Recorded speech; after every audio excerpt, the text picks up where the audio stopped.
Varicose వ్యాధితో బాధపడుతున్నారంట. తక్కువ ఖర్చుతో ట్రీట్మెంట్ కావాలి అనుకుంటే ఎవిస్ హాస్పిటల్ని సంప్రదించండి. నమస్తే రమగారు. నమస్తే జయ. రమగారు, ఈ నెల 23వ తారీఖున ప్రపంచ పుస్తక దినోత్సవం కదండి. మీకు పుస్తకాలు అనగానే ఫస్ట్ నాకు మీ పేరే గుర్తొస్తుంది రమగారు. మీకు ఏదైనా ఇవ్వాలి అని అనిపించినప్పుడు ఒక మంచి పుస్తకం ఇవ్వండి అని సలహా చెప్తాను. నేను ఇవ్వాలన్నా నాకు అదే ఆలోచన, ఎవరికైనా చెప్పినా కూడా అదే చెప్తాను. ఎవ్రీ ఇయర్ వెళ్తారు కదా రమగారు, మీరు బుక్ ఫేర్స్ కి వెళ్తానే ఉంటారు. 2 సార్లు వెళ్తా. అసలు ఎలా వచ్చిందంటారు ఈ రోజుకి ఈ పేరు? మనకు తెలీదు. బుక్ అండ్ కాపీరైట్ డే అంటారు. పుస్తకాలు కాపీ రైట్స్ కూడా ఇదే రోజు అంటారు. జయ, మనకి డేస్ చాలా ఉన్నాయి జయ. అవునవును.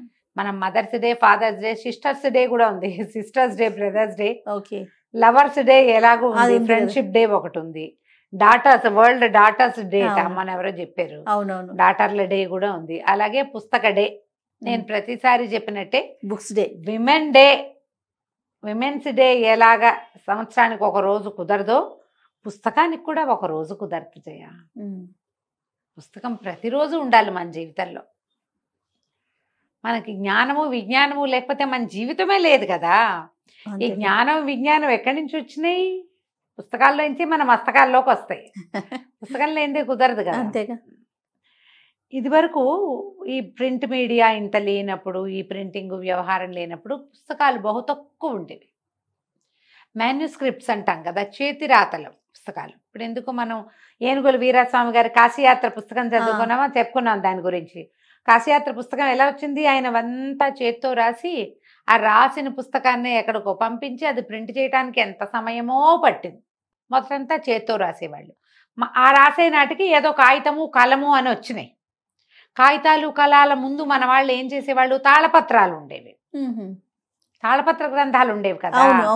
తాళపత్ర గ్రంథాలు అంటే ఈ తాటాకులు నిద్దేసి వాటి మీద ఆవు పేడ అవి రాసి వాటిని రిస్టోర్ చేయటం, వాటి ఉంచటం కోసం గంటం పెట్టి రాసేవాళ్ళు. ఇలా పట్టుకుని రాసేది కాదు, ఇట్లా ఇలాగ రాయాలి, కష్టపడి చేసేవాళ్ళు. అంతకుముందు ఉండేది ఏముండేది? ముఖే ముఖే సరస్వతి.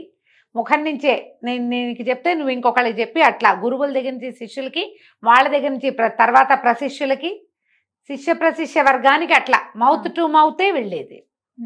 పుస్తకాలు రావడం మొదలుపెట్టాక విజ్ఞానము అటు ఇటు వెళ్ళిపోకుండా ఏదైతే ఉందో అది కరెక్ట్ గా కిందకు వచ్చేసి తర్వాత తరాలకి అందేలాంటి అవకాశం లభించింది. ఇప్పుడు ప్రింట్ మీడియా విపరీతంగా పెరిగింది కదా, ఇప్పుడు బాగా అవకాశాలు లభిస్తున్నాయి. ఎలాంటి పాత పుస్తకాలని చక్కగా రీప్రింట్ చేసేస్తున్నారు. ఎప్పుడో తాతగారు శతకాలు రాసింది 60s లో, 7 శతకాలు ఆయన మళ్ళీ ఇప్పుడు సంస్కృత అకాడమీ వాళ్ళు ఆ బుక్ మొత్తం ప్రింట్ చేస్తున్నారు. చూడండి, మొత్తం అన్ని శతకాలు ఒకే బుక్ లో. బుక్ అనే కాన్సెప్ట్ రాబట్టే కదా. ఇప్పుడు మనం జూడు కాశీ మజిలీ దగ్గర నుంచి ఎన్ని రకాల కథలు వింటాము, ఎన్ని విషయాలు తెలుసుకుంటాము. ఇవన్నీ ఏదో పుస్తకం అనే ఒక ప్రక్రియ ఉన్నది కాబట్టి వచ్చింది మన దగ్గరికి. ఇప్పుడు ఈ బుక్ డే ఎలా వచ్చిందో కాకుండా అది లేకపోయినా పర్వాలేదు, అసలు బుక్ వచ్చినందుకు సంతోషించాలి మనం బాగా. పుస్తకం వల్లే కదా మనం ఇంత ముందుకు వచ్చాం. అవునవునండి. ప్రపంచం ఇంత పై ముందుకెళ్ళిందంటే, ఇన్ని రకాల విజ్ఞానాలు వచ్చినాయంటే పుస్తకాల వల్లే. ఎక్కడో నలుమూలలు జరిగిన ప్రతి విషయం, వాళ్ళ సంస్కృతి సాంప్రదాయం అవన్నీ కూడా అన్ని మనకి ఎక్కడో చోట రాయబడి బయటకు వచ్చినాయి. రాయబడి తర్వాత ప్రింట్ అయ్యి పుస్తకాల రూపంలో వచ్చి ఎప్పటిపో కదా. పుస్తకాన్ని గౌరవించాలి. పోనీ ఆ గౌరవించడానికి ఒక రోజు అంటూ పెట్టారు. నేనైతే సంతోషిస్తున్నా. మామూలుగా నాకు డేస్ ఇష్టం ఉండవు, పోనీ ఇది నయమే, ఏదో ఒకటి పుస్తకానికి ఒక రోజు అని. మంచిదే కదా. బుక్ ఫెస్టివల్స్ అన్ని ఊళ్ళల్లోనూ జరుగుతాయి. హైదరాబాద్ లో అయితే ఏటా జరుగుతూనే ఉంది. విజయవాడ, వైజాగ్ అట్లా కథాలయము, గ్రంథాలయము, ప్రతి దాంట్లో లైబ్రరీలు ఉండటం. నేనేమనుకుంటా అంటే కాలనీకి ఒక లైబ్రరీ ఉంటే బాగుంటుంది. ప్రతి కాలనీకి ఒక లైబ్రరీ. అప్పుడు పిల్లలు వెళ్ళి పుస్తకాలు చదవటం, వాళ్ళకి ఒక టైం ఉంటుంది. ఈ అమెరికాలోనూ అక్కడ టాడ్లర్ గ్రూప్స్ లైబ్రరీస్ లో నడుపుతారు జయ. వాళ్ళకి లైబ్రరీస్ ఉంటున్నాయి. మనం ఏంటో ఆ కాన్సెప్ట్ లో నుంచి బయటకు వచ్చేసాం. ఆ మధ్య ఎవరు పిలిచారు, మణికొండ వైపు ఒక లైబ్రరీ పెడుతున్నామని అమ్మన్నారు. మంచి విషయం. చాలా కాలం అయింది, ఒక 3 ఏళ్ల క్రితం. సత్యవాణమ్మ గారు కూడా వస్తారన్నారు. నేను వెళ్ళలేకపోయాను, అప్పుడు నాకు ఇంకేదో వేరే ఇష్యూ ఉండి వెళ్ళలేదు. కానీ వాళ్ళ పుస్తకాలు కూడా చక్కగా ముందుకెళ్తూనే ఉన్నాయి. బుక్స్ని ప్రోత్సహించండి. నేను కూడా ఫోన్లోను ల్యాప్టాప్లోను చదువుకుంటున్నాను జయ. కానీ పుస్తకం చదివే అవకాశాన్ని అసలు నేను వదిలిపెట్టను, కొనుక్కుంటూనే ఉంటా. అవును. ఈ ఫోన్లో కానీ ల్యాప్టాప్లో ట్యాబ్లో కానీ మన కళ్ళు లైట్ వెనకాల పరిగెడతాయి, కళ్ళు స్ట్రెయిన్ అవుతాయి, కళ్ళు జబ్బు చేస్తుంది తప్పిస్తే మనకు పెద్ద ప్రయోజనమే ఉండదు. పుస్తకంతో ఆ సమస్య ఉండదు మనకి, పుస్తకాలే చదివితే. పైగా ఏంటంటే ఇది కొనటము, వాటిని దాచిపెట్టడము, ఒక శ్రద్ధ ఆసక్తి ఏర్పడతాయి, ఫోకస్డ్గా కూడా ఉంటాం. ఫోన్లో ఉంది కదా అనేసరికల్లా అంత శ్రద్ధ ఉండదు మనకి. అంతేగా. ఇదివరకే ఫోన్ నెంబర్లు మీకు గుర్తుందా, 15-20 నెంబర్లైనా అవలీలగా మనకి నోటుకు వచ్చేవి. అవును రమ్మగారు. ఇప్పుడు మనం ఒక్క నెంబర్ తప్పిస్తే మొగుళ్ళ నెంబర్లు తెలియవు, పెళ్ళాల నెంబర్లు తెలియవు, పిల్లల నెంబర్లు తెలియవు, ఫోన్లో ఉంటుంది, పేరు కొడితే వచ్చేస్తుంది. అంతే. మనము విజ్ఞానం పెరుగుతోందా మనకి? లేదు, బ్రెయిన్కి పని తగ్గిపోతుంది. ఇంకోటి మీరు గమనించండి, నేను ప్రతి చోట చూస్తా ఇది. ఓ షాప్కి వెళ్తాము, ఓ 30 రూపాయలు టమాటాలు, 20 రూపాయలు కొత్తిమీర, ఒక 15 రూపాయల పచ్చిమిరపకాయలు అనగానే క్యాల్సీ ఏది అంటాడు కుర్రాడు. అది క్యాల్సీ పెట్టి కొడతారు. క్యాల్సీ ఎందుకురా, ఈ 30, 15, 20 కలిపితే 30, 20, 50, 65 రూపాయలు. ఎంత చిన్న లెక్కైనా చేయడం మానేశారు చేయ. అవును రమ్మగారు. మీరు గమనిస్తారా అట్లా? నేను ప్రతిసారి అది తీయకు, నేను చెప్తాను, నువ్వు కూడా వాడు, బ్రెయిన్ వాడని చెప్తా. నాతో ఇలా చెప్పించుకున్న పిల్లలు కోకొల్లలు, వాళ్ళకి నవ్వొస్తుంది, అంటే ఏదో పాఠం చెప్తుంది అనుకుంటారు. కాకపోతే ఇప్పుడు నేను సెలబ్రిటీని కదా, అంచేత నా పాఠం కొంచెం పనిచేస్తోంది. ఇది వరకు పనిచేసేది కాదు.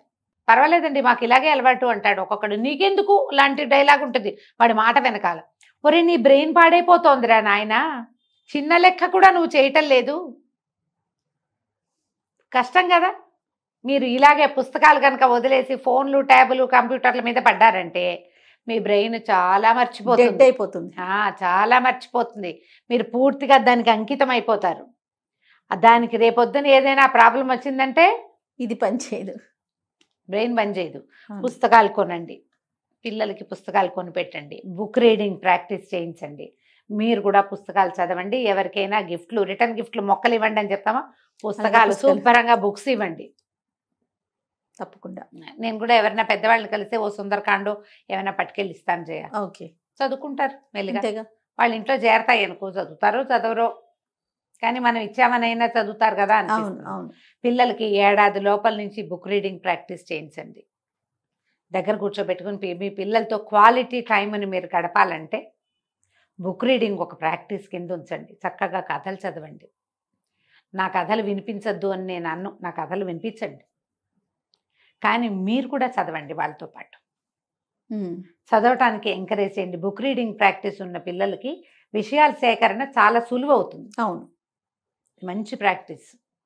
కాబట్టి పుస్తక పఠనాన్ని ఎంకరేజ్ చేయండి తప్పకుండా రమ్మగారు. కనీసం ఈ వరల్డ్ బుక్ డే అని ఈ రోజున ఏమంటారు, ఏప్రిల్ 23వ తారీఖు ఎవరికైనా కొన్ని పుస్తకాలు గిఫ్ట్ చేయండి. మీ ఇంటి దగ్గర ఎక్కడైనా లైబ్రరీ ఉంటే అక్షయ తృతీయ లాగానే దీన్ని కూడా ఫీల్ అయ్యి కాసిన పుస్తకాలు లైబ్రరీకి గిఫ్ట్ ఇవ్వండి. మీ నాన్నగారి పేరు మీదో, తాతగారి పేరు మీదో, అమ్మ పేరు మీద ఏదైనా చెయ్యాలనుకుంటా వాళ్ళ పేరు మీద, పెద్దవాళ్ళ పేరు మీద కొన్ని పుస్తకాలు ఇవ్వండి. నాకు గుర్తుండి భీమవరం నుంచే ఒక డాక్టర్ ఒక ఆయన మనతో మాట్లాడుతూ ఉంటారు, డెంటిస్ట్. వాళ్ళ బ్రదర్ కాలం చేశారు ఈ మధ్య.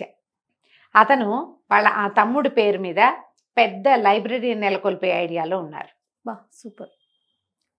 ఈ మధ్య ఒక 5-6 నెలల క్రితం కూడా మాట్లాడాను నేను. ఇక్కడి నుంచి పుస్తకాలు ఎక్కడెక్కడి నుంచి టైప్ చేయొచ్చు, నాకు తెలిసిన సోర్సులు నేను కూడా చెప్పాను అనమాట. అట్లా ఏదైనా చేయండి, మొత్తానికి ఎంకరేజ్ చేయాలి. చదవటాన్ని ఎంకరేజ్ చేయండి. చదివే పిల్లలు ఉంటే చక్కగా కొనిపెట్టండి, చదవని పిల్లలు ఉంటే వాళ్ళని కోలేసి చదివించండి. మీరు కూడా కాస్త పుస్తకాలు చదువుతూ ఉండండి. రైట్ రమ్మగారు. నమస్తే. నమస్తే.